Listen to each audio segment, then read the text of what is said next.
So we flew from Washington to LA, and that was, you think that's a long flight, but just wait.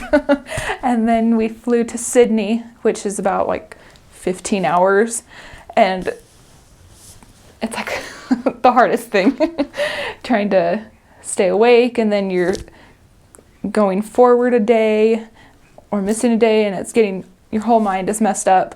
And then you have to fly from Sydney to Perth, which is about 5.5 hours. So you have another long ride. And the jet lag definitely affected me when we first got to the mission home. Well, in the airport, the president and his wife, and then the APs, the assistants, they came and picked us up. And when we got to the mission home, I was not feeling good. I was so jet lagged that I just went and laid down, and I was like so sick. And so I didn't eat dinner, and I was just crying. I was so overwhelmed and emotional just because it was so new when I was in a different country, and it was kind of hard. But then the next day was better. We got to meet our trainers, and I was trained by Sister Robbins, and she was Australian, so I even had a hard time understanding her. I was like, I can't do this. I thought this was English.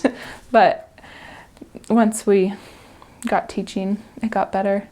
And the first day we got to our flat, or they call flat apartment. So when they say flat, you went to your apartment. And we got to our flat, and it was pretty close to the Perth city. And so we could see it. And we got to our little apartment, and it was so small, and there were cockroaches, and it was just dirty, and I was like, no. I'm already overwhelmed. But she was a great trainer, and we were able to get situated. She told me a little bit about the area book, and she was just ready to go. So we went out and started teaching that day, and it was kind of hard because you just get thrown into it, but that's the best because it helps you get out of that jet lag or being sad. Like, you don't have time to think about that, and so you're able to just start going to work.